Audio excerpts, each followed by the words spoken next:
All right, one more story and we'll get out of here. All right, cool. I know you're a gun advocate, as am I. Yes, I am.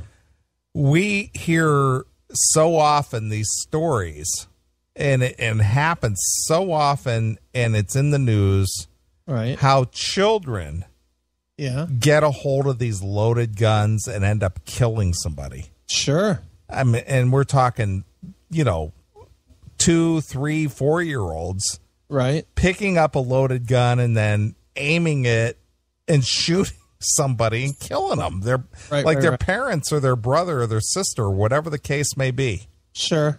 And this is what I don't understand. And here, this boils down to personal responsibility. Okay. And I'm getting to the point anymore after reading so many of these stories or seeing this happen again and again.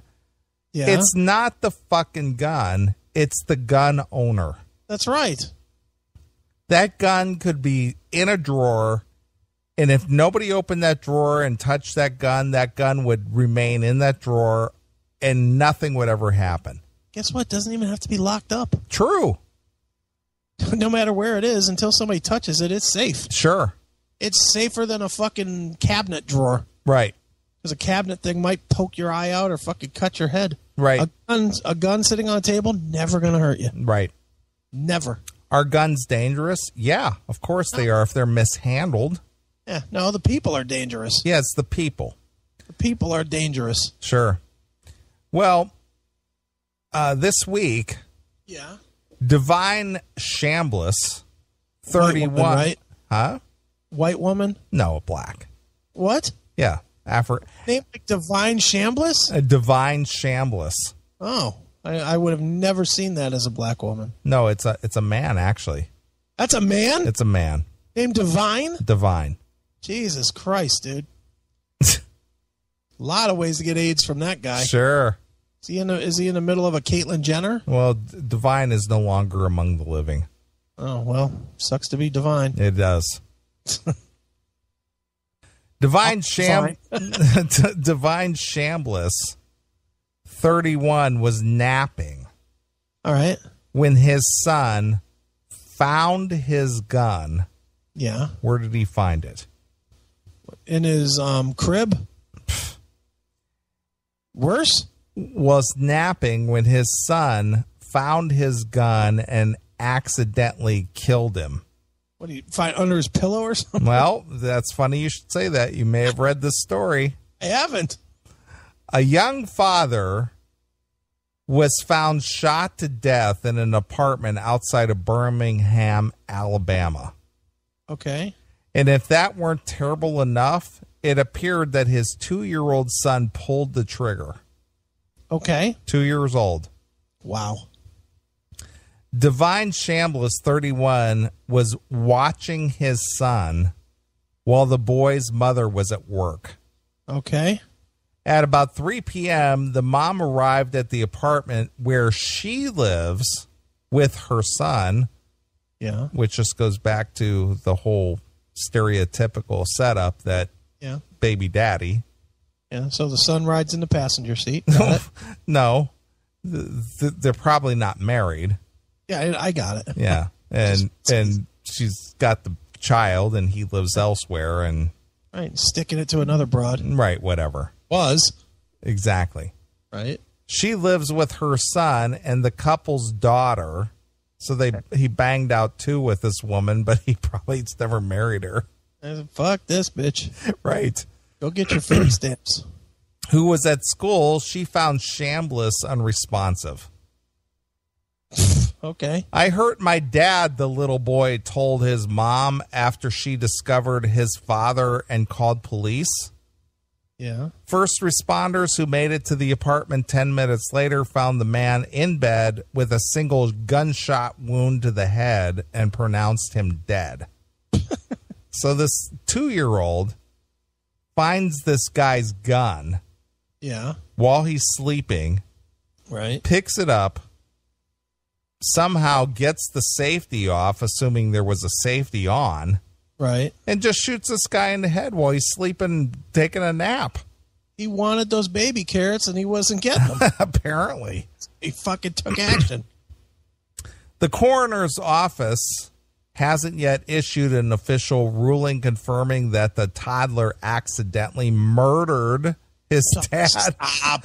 Murdered. Stop. Are they going to put this label on a 2-year-old? Yeah, he murdered his dad. Are they going to sentence him too? No. Jesus. I couldn't believe that they actually used the word murdered in this. What the hell? He accidentally shot him. It was an accidental. He didn't murder him. Yeah. But according to police statement, that appears to be what happened. Right. Detectives had considered every possible scenario and attempted to determine who shot the victim. Right. There is still no indication that an intruder or any third person was involved in the incident. Physical evidence has also helped us determine that the victim could not have shot himself. Okay. All indications at this point still lead us to believe that the child found the loaded handgun and accidentally shot his father. Oops. Chambliss carried a gun in a holster at all times, his family told AL.com, because he worked as a security guard at his church.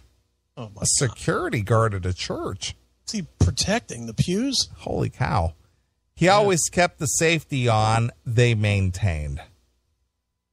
When he lay down for a nap while watching his son, he apparently put the semi-automatic under his pillow.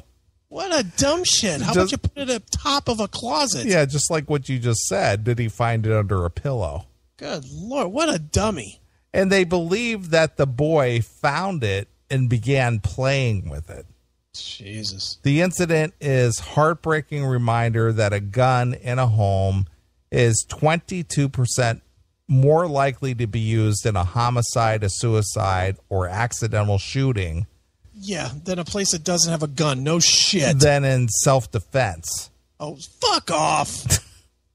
Fuck off with your dumb stats. This guy, sad to hear he got killed, but he did it to himself.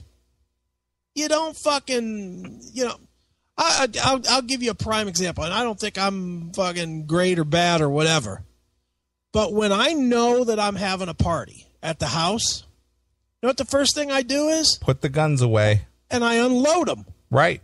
I unload the guns, and I put the bullets separate from the guns, and so that I don't have to worry about that shit. Of course. I don't have to worry about some drunk ass finding the gun and waving it around and fucking shooting somebody by accident. I would agree with that. And it's the same thing. If I was watching somebody's kid, same principle would go.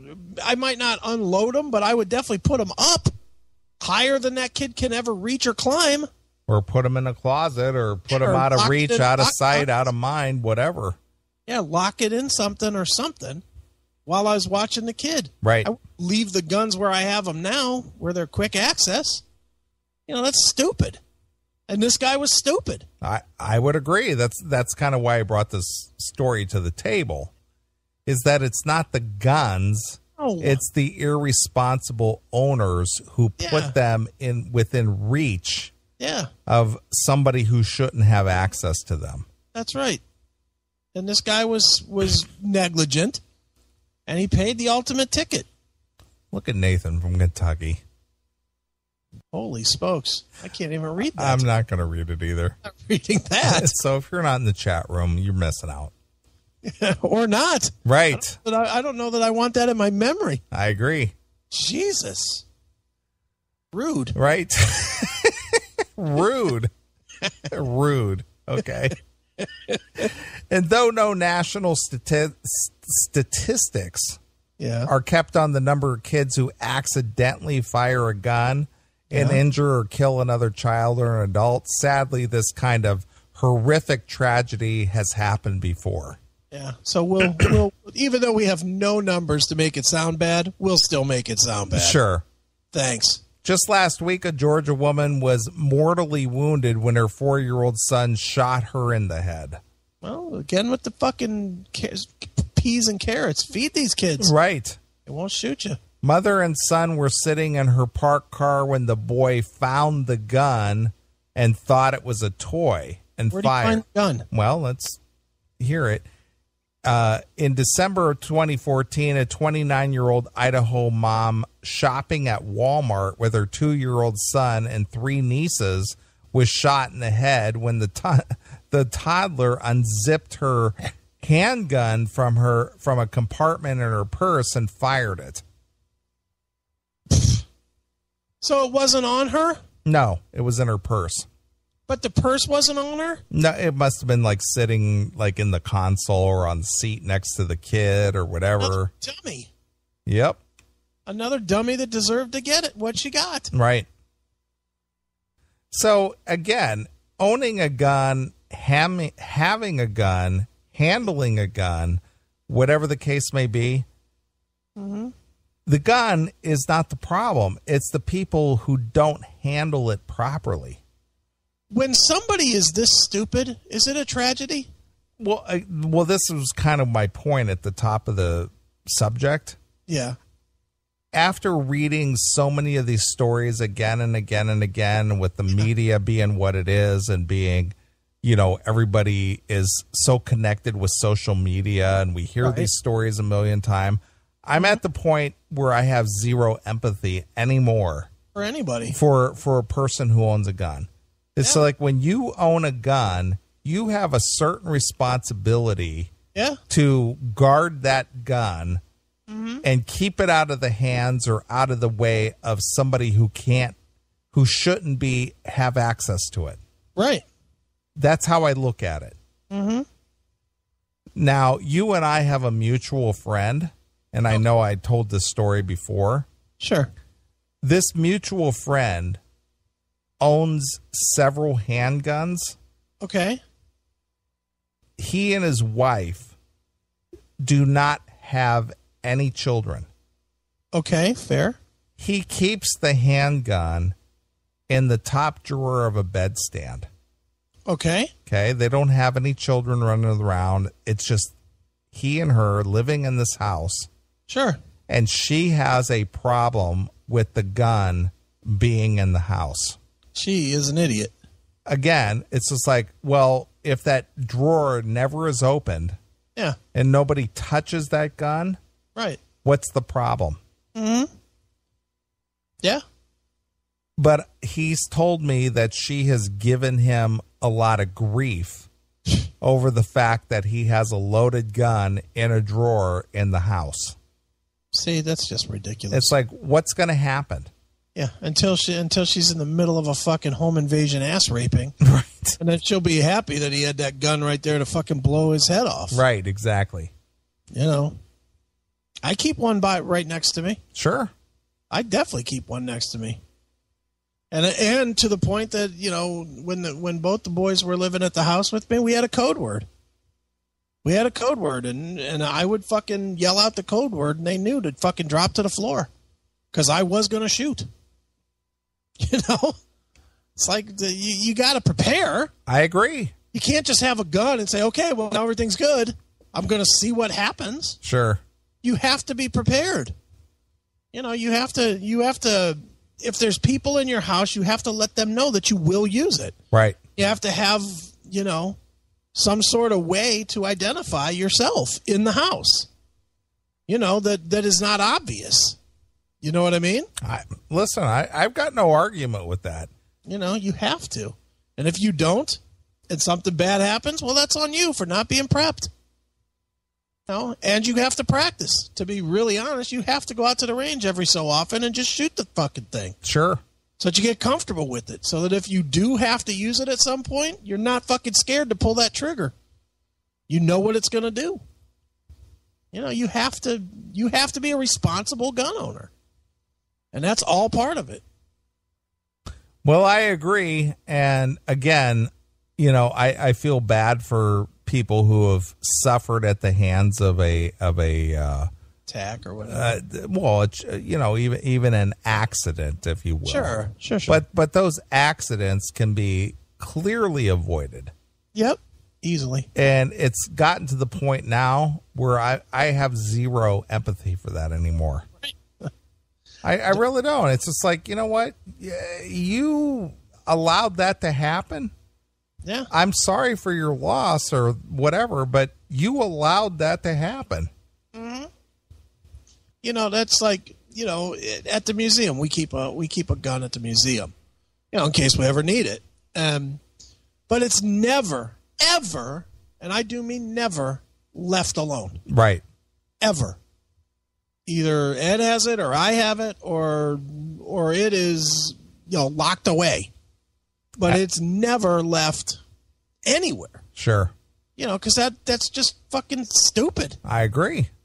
I don't get how anybody, at least, I don't get how you just leave a gun laying around. I don't understand how that happens. Or this thing like with the purse. You know you got a pistol in there. Fucking protect it. You got a pistol and kids. Wouldn't fucking common sense tell you, don't put the pistol down? Well, have it on you? I would say that common sense is not common. Yeah, I guess not. Stupid. I agree. Well, that's all I have for this evening, Mr. Aiken. The time has flown by, and it's time to go home. Yep, I need to travel the 6 inches to the bed here and get a little sleep before running back to the pinball hall. Right. My stupid fucking pinball hall, as it was. There. Tommy Crash. That's right. Bob Leather. Fucking dickhead. Yeah. Yeah, pal. I'm going to go jerk off to some Doc. Oh, that's your job. Right. All right. Well, I'm going to get out of here. We're going to get out of here. Yeah. And we want to thank Timo Cotapelto. Yep. From Stradivarius for being a part of the show tonight. And, of course, all the CMS fans who joined us in the chat room. It's been fun. Sure. It hasn't been the most ha-ha show, but it's been topical. I'm sure we'll listen back and think, oh, it was fucking great. Yeah, sure. Well, I think the only logical song to leave this show tonight is the logical song. Here's Supertramp. Right. Thinking AC/DC, Shoot to Thrill. All right, that works. Works for me. Me too. All right, we'll be back next Saturday. Who's the guest next week, or do we have one? I thought it was Sean Drover, but it'll be somebody because I'm knocking down 2 or 3 interviews this week. I think it might be Joel Hoekstra. Oh, okay, from Whitesnake, yeah. He has a solo record too. So from Nancy B. Sales. Yes. So I know I'm talking to Joel. Her corral of stars. Yeah, her big corral. Right. All right. Well, we're going to get out of here. We're going to leave this next song to the Demised. Divine? Demise Divine? Yeah, Divine. Who suffered at the hands of his 2-year-old child. The kid showed him a thing or two. Yeah, put his church garden pistol under his pillow. Yeah, no shit. While he slept soundly. All right, let's get out of here. I got to jerk off to Roadhouse. All right. Well, here's AC/DC with Shoot to Thrill. So until next Saturday night, this is Neeley along with my very good friend Chris Hagen. We're gone. Bye, kids.